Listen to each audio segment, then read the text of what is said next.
Magandang araw sa atin lahat mga kababayan, saan man panig kayo ng daigdig. Pahabol lang po 'no. Kinakailangan ko lang para lang ako makatulog kasi hindi good news po 'to. Nagtapat na po yung AFP 'no, kapapasok-pasok pa lang po ng balita na ang na-rescue po nila ay 265. Ilan ba? Para sigurado tayo, tignan po natin. 265,339 ang na-rescue ng AFP mula po sa pag-uutos o mula po sa direktang order ng ating Pangulo na mag-rescue sila ng babahain o antabayanan nila no yung pagdating ni Ulysses. Samantalang etong napakagaling nating Vice President Leni Robredo at ang kanyang Office of the Vice President ay nakapag-rescue po ng zero. Yan po ang paglilingkod natin. Pero bago yan, pindot na. Okay, pahabol lang po to, no? Kasi natutuwa po ako na may yung AFP po sa kanilang Twitter ay naglabas po ng yung katotohanan po, no? Ito po yung sinabi ng Armed Forces, no? The Team AFP reported that a total of 265. Kinakailangan po kasing maibalita kung may mga good news eh. Kasi hindi po ito ibabalita sa mga sa media, di po ba? Kinakailangan pong kami po mga vlogger na magpaalam sa inyo. Malamang to matabunan lang to ng media. The Team AFP reported that a total of 265,339 individuals were rescued following the onslaught of Typhoon Ulysses in affected areas through continuous search, rescue, and retrieval operations. Yan po, congratulations po sa AFP at tumalima po sila. Sino pong order? No, kanino pong order yung sinusunod nila? Dito rin po sa AFP, rin po, sa AFP, anong tawag dito? Sa ating AFP Twitter, dapat naman po balanse, hindi lang po sila yung nagto-tweet, no? I-follow nyo rin yung mga AFP, PNP. Okay, pinapakita po nila yung totoong rescue operations po, no? Yung totoo po na rescue, hindi po yung photo ops na pagtulong sa mga mamayang nasalanta ng bagyo. Napakarami pong picture dito, napakarami pong ginawa at wala po rito, wala pong mga picture dito na kasama sa rescue operation po nila si Vice President Leni Robredo. Okay, nililinaw din po ng AFP, kinakailangan pong malaman nito. Ito po yung response nila sa napakaraming nagtatanong kasi po binagyo po tayo ng media na akala mo po ang presidente na nung mga nagdaang araw kung mag-report ng mga akala mo siya yung nagde-direct o nag-uutos sa AFP ng pagre-rescue sa lahat ng mga nabaha dito sa Ulysses, no? Ito po ang direkta 6 hours ago nilabas po ng AFP to. Ito po, AFP response to media query on the tweet of VP Robredo. Here at the General Headquarters, from where all directives to deploy disasters responders emanate. Dito po sa headquarters, dun po sa headquarters ng AFP, kung saan po nagmumula, no, yung directives na mag-deploy ng disaster responders. Sa kanila lang po, wala pong ibang opisina. Okay. General Headquarters lang po ng AFP, dun po yung command. Ito po ang sinabi nila. No request or information of distress calls were received from the Honorable Vice President.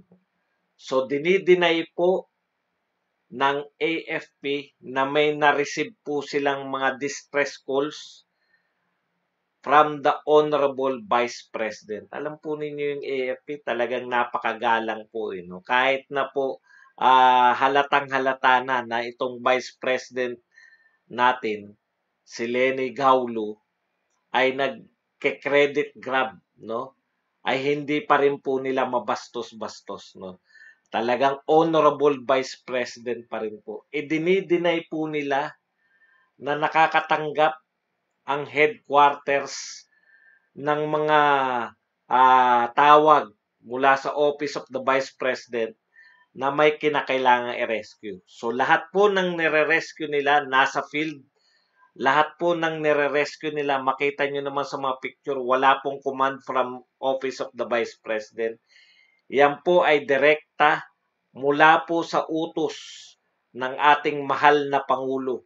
So dito po sa sinasabi kung sa tanong na sino po ang tunay na inutil diyan sa ayaw naman po nating sabihin talaga na inutil naman tong Vice President, no? Pero sila po yung akusa ng akusa sa ating Pangulo. Nakapag-rescue po ang Armed Forces ng 265,339 na katao, no? Yung Office of the Vice President, wala po, zero pong na-rescue. Kaya sino po ang inutil? Ang Pangulo po ba o ang Vice President? Alam naman po natin, spare tire lang yung Vice President. Nakikipag-compete, no? Nakikipag-compete ng credit sa ating mahal na Pangulo. Ibigay po natin sa AFP, ibigay po natin sa PNP, ibigay po natin sa mga totoong taong nagre-rescue, sa mga totoong taong naglilingkod, sa mga totoong taong nagbubuwis ng buhay para maisalba ang buhay ng mga kapwa natin Pilipino. Doon po sa kanila, no? Nakakahiya po, AFP na po ang nagsabi. Wala pong tawag na nagmumula sa Vice President. Ano po yung pinalalabas ng Vice Office of the Vice President o itong mismo si Leni Robredo, no? Ang sinasabi ni Leni, hindi naman siya nakikipag-compete. Siya ay tumutulong, nagbibigay ng mga pati po mga relief operation na yan. Nakita nyo po, napakalawak po na relief operation ng AFP. Makikita nyo po, magbukas naman kayo ng Twitter ng AFP. Huwag naman po yung Twitter lang ni Leni ang lagi nyong binubuksan. Yung Twitter ni Ako Vlog, yung mga tweet. Kasi po makikita nyo dun, yung paisa-isang pag-abot ng supot, yun na po yun, no? Pero grabe, massive. Ang dami pong pinamimigay ng AFP, kahon-kahon. Doon sa taong nangangailangan, no? Maski sa relief effort, maski sa rescue operation, wala pong kinalaman ang Vice President. So, sana tigilan na yung credit grabbing. Nakakahiya po, no? Sasabihin ngayon ni Leni Robredo, hindi ako nakikipag-compete. Wala akong sinasabi. Alam po ninyo, ang galing nitong yung ano niya, yung media arm niya, yung nagpo-promote dito kay Leni Robredo. Ang bilis sa paghuhugas ng kamay. Totoo po ba na walang credit grabbing na nagaganap? Bakit maya't maya parang si Leni Robredo, parang sa kanya nagmumula yung pagre-rescue? Dahil po yan sa sunod-sunod na tweet, at yan po yung binabalita. Di ba may sinabi pa po sila? Yung grupo nila, si Laureo, na hindi na nga raw sa NDDRMC kumukuha yung media ng mga impormasyon kundi sa Office of the Vice President na. No? Parang sila talaga yung nagda-direct ng mga rescue operations nung panahon na yun. Nagsalita na po yung AFP, wala po silang tawag, yung headquarters po, sila po yung nagda-direct. Kung meron man daw tawag dun sa baba, immaterial po yan eh. Ayaw lang sabihin ng top brass, alam po ninyo yung mga maginoong tao. No? Mga honorable pa nga tawag kay Vice. Ayaw po nila magpahiya. Ako na po ang magsasabi ng kahulugan ng AFP. No?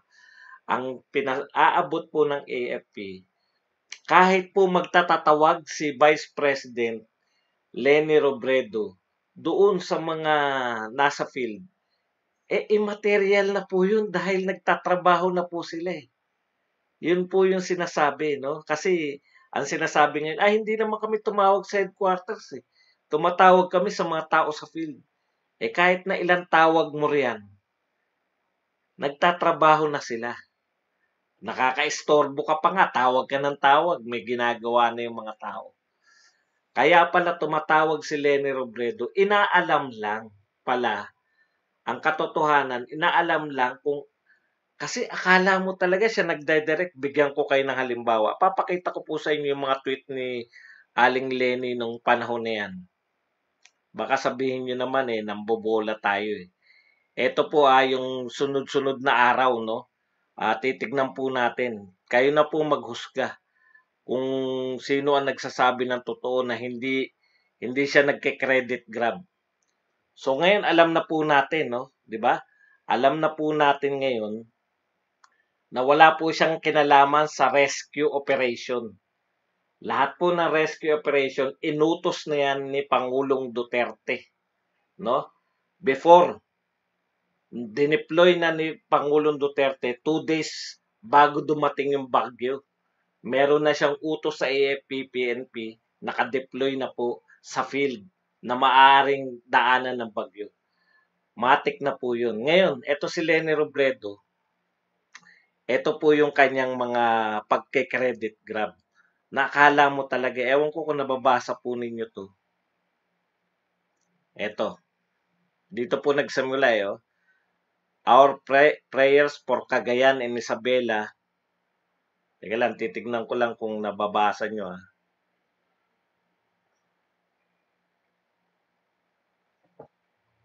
Our prayers for Cagayan and Isabela. Reading post now, people asking to be rescued. Kaya ano to kay Lenny Robredo na tweet to We deployed our security team. Tignan yung mga wordings We deployed our security team to coordinate with AFP. All the calls for rescue we are reading now will be monitoring and will post updates. So nung November 13 yan. So ayon dito sa tweet ni Lenny Robredo, nakikipag-coordinate sila sa AFP sa mga natatanggap nilang tawag kung sino ang dapat i-rescue. Ang linaw po 'Di ba? At sunod-sunod po 'yan. So meron silang team. Ano yung sinabi? Security team. We deployed our security team. Anong our security team? Yung team ni Lenny Robredo, dineploy niya raw para makipag-coordinate sa AFP. Ang linaw po niyan. Huwag niyang sabihin ngayon na hindi niya kine-claim na siya ay involved dyan sa rescue operation. Tweet niya yan tapos susunod niyang tweet. Nakaabang ngayon sa kalsada yung Marines. Nababasa niyo po ba? Ayan, nababasa niyo naman pala. Balik tayo sa binabasa ko. Nakaabang ngayon sa kalsada yung Marines at additional army kaso di sila makatawid ng Alcala. Akala mo siya talaga yung nagdadirect Hanggang liig tubig, pahupain lang nila konti para makaalagpas yung truck nila with rubber boots. Yung Air Force nag-deploy na din po rescue unit sa Ilagan City na binabahar din daw po. Sila yung nagre-report. Akala mo, yung una niyang utos na makipag-coordinate yung security team niya sa AFP, eto na yun, di ba? Yan yung lumalabas eto sumunod. Possible, not possible. Ito, Philippine Army already deployed platoon there yesterday, but they have difficulty adding more because Alcala is no longer possible. Okay. So, yan. Ano yan? Ito pa, update. Siya nag-update, Ongoing na daw po, ma'am. You planning Ina-update daw si Robredo. Ongoing na daw po, ma'am. You planning rescue? Info from ground, ma'am. Malakas daw yung current kaya medyo nahirapan sila mag-rescue. At yung tropa na papuntang Tugigraw from Alcala upstream, yan po ang halimbawa. Received word from retired military officer that aerial rescue at night is very dangerous.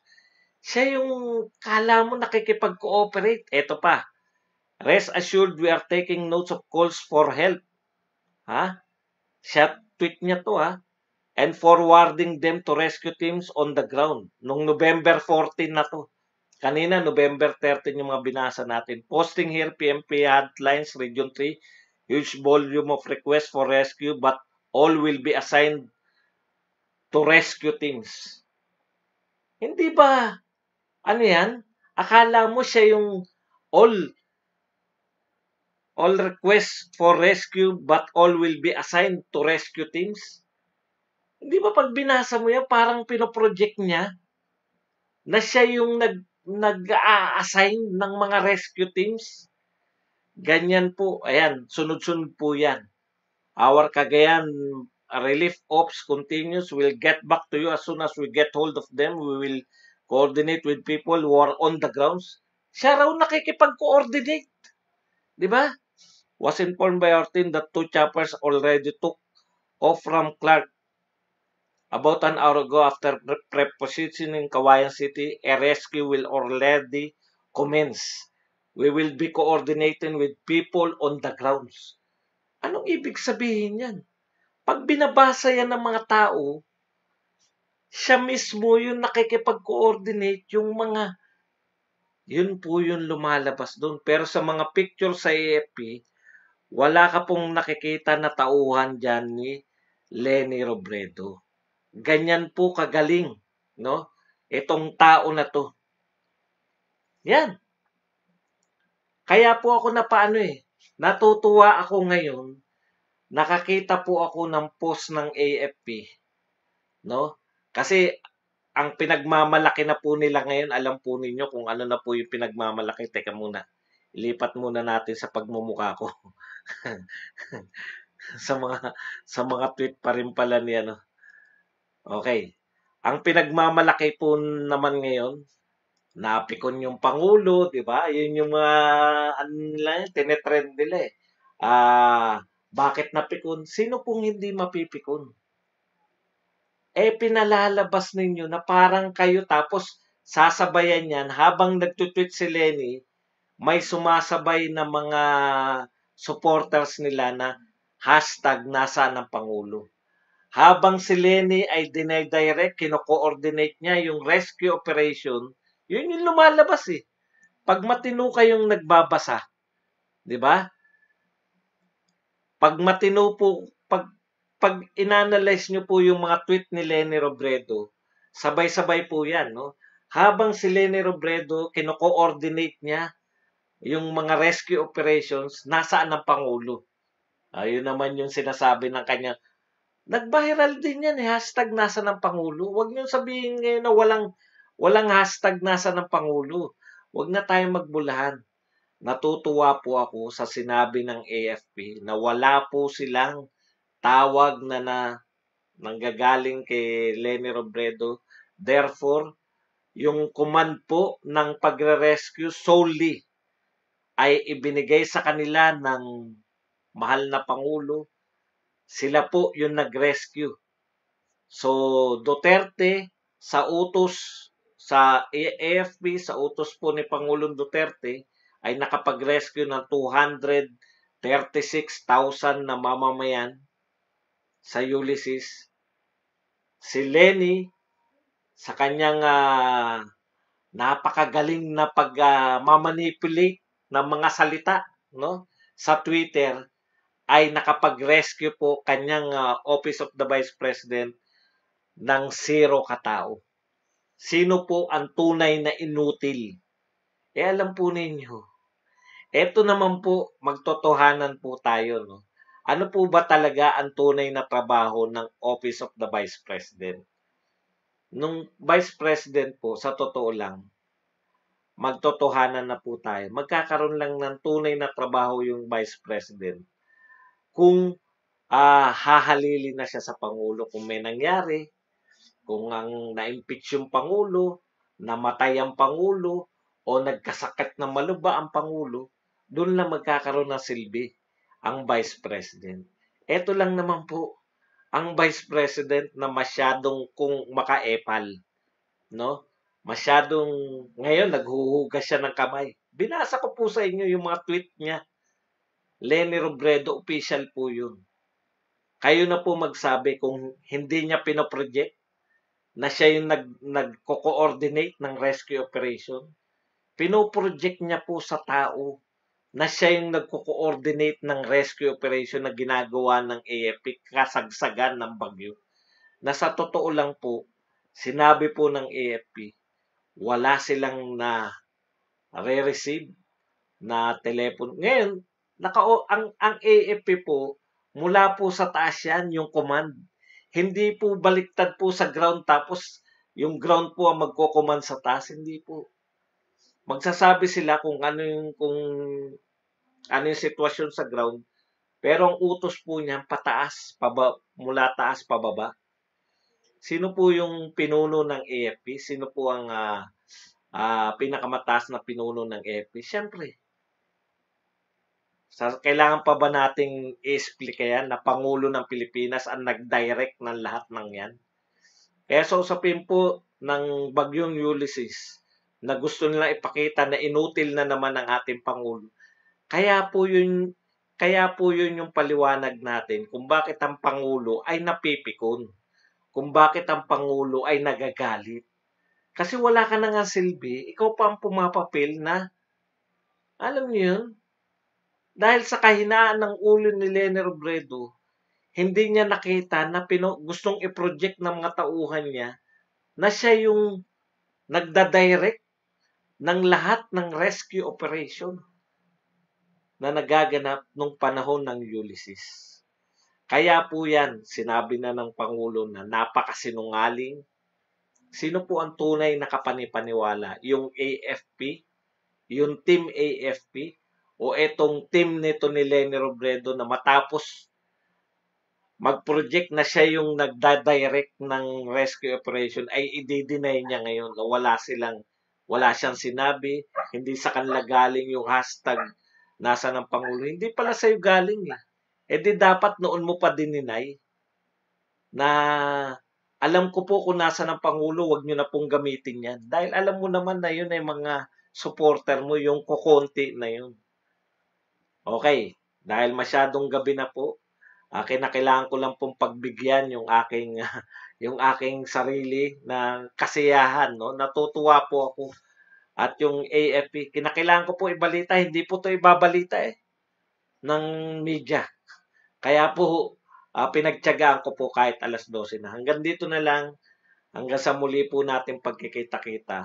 Badong Aratlis po. Pasensya na, hindi na po ako magbabasa. Kinakailangan naman din nating matulog pare-pareho.